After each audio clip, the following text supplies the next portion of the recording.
Another important point is it's the largest Muslim populated country, but by constitution it is only guided by belief in one God. And we have 2 free and fair elections, and religious-based political parties didn't do so well. The nation decided it wanted no religious-based political parties, so that's saying something. Another important point that I'm sure Charles can talk more about. Indonesia is an emerging nation. I mean, who decided to say that? It is guided by the Washington Consensus. I don't know if you know, the Washington Consensus is post-World War to introduce countries like Indonesia, developing countries, to adopt structural adjustments to join the free world, open markets and trade, with no particular sequencing, so painfully abrupt for most of us. And then, of course, we had the Suharto era, and we've overcome the Suharto era. He was our second president for 32 years, brought much prosperity, but of course lacking in any social political development. We pretty much still have the Suharto era mindset, and we're left with ineffective bureaucracy. It's improving, I must say it is improving. Top-down, centralized, Jakarta-biased, first family and cronies still much in control in various ownerships. Classic story. But that doesn't say that we haven't evolved from that. Even though it's more peaceful, everybody's more prosperous, but nobody wants to go back there. Now, in this post-Suharto era, things have been decentralized. Local governments run at their own course. But of course, there's also decentralized corruption. So there's more work to be done in the civil service reform area. And of course, we're also left with the first, when it first happened in '97, when Suharto fell. There's a lot of freedom. There's a lot of talk, freedom of speech. So it was quite an interesting times in the beginning. But that also meant, all of a sudden we have thousands of unions, something that we never know before. And sometimes it's a good thing.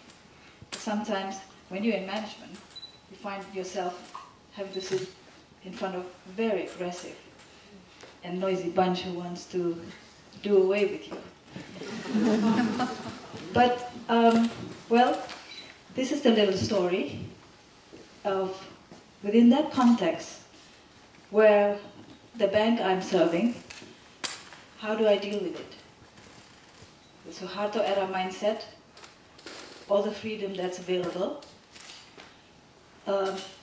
mindset that is used to top down, waiting for command, and bad governance. It's frowned upon, but it's something. It's there, looking the other way. So this needs fixing, obviously. So this is the kind of environment that one finds oneself trapped into. Now, how do we get over this? A little bit about the bank. It's the first national bank. After 1945 independence, it established as the first bank in 1946. So it has a very strong pride, heritage,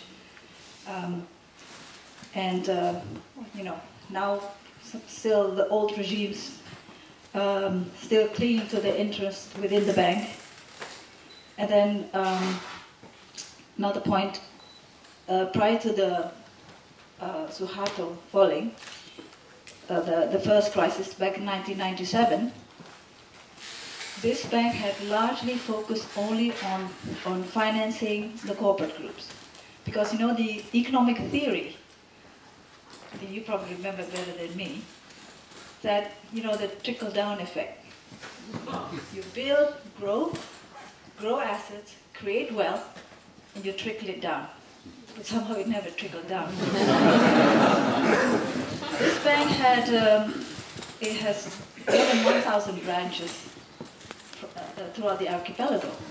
It's just taking away money, but throwing it to the big corporations, thinking that it's going to go full circle and trickle down.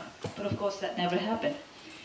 But, you know, it was the first bank, and they didn't have to do any marketing. Everybody had to come to them. Yeah? So they were the big guys. But of course, you know, after the crisis, Suharto fell, and everything collapsed. Not only the banking system completely collapsed, but also the social structures collapsed, the political system collapsed. We had to invent the decentralization. So a lot happened to the bank as well. It was on shaky ground.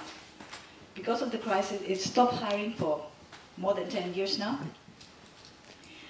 And in an environment of these old habits that are hard to kick, another scandal occurred back in 2003. So, all of these challenges,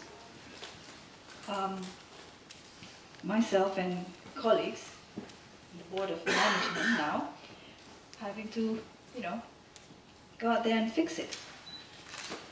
So, what to do? We're shifting the gear, obviously. Now, this is a great opportunity for me.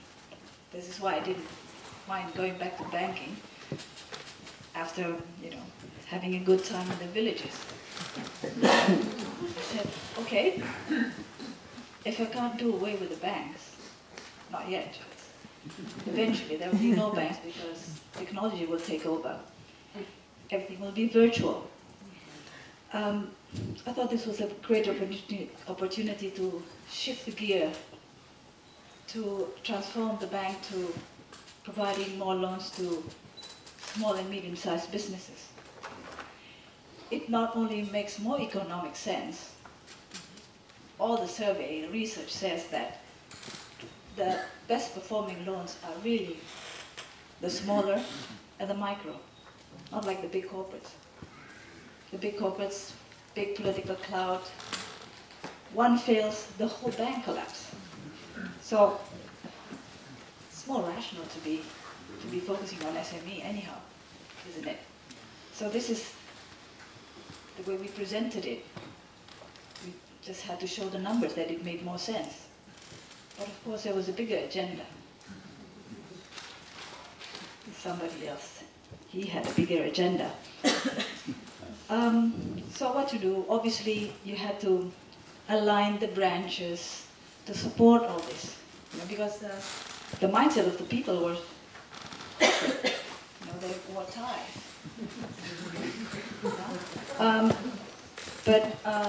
Okay, we just needed to go step by step. We are at the stage of going to the SME. The next phase will be into the microfinance. So that's one opportunity that I can find myself there, to justify my being there. I thought, okay. But the biggest challenge, obviously, is not the numbers, the calculations, and all the ideas, the systems, the technology, all of that. You can just, you know, just pay for the best consultants and whatnot. But the biggest challenge is the people.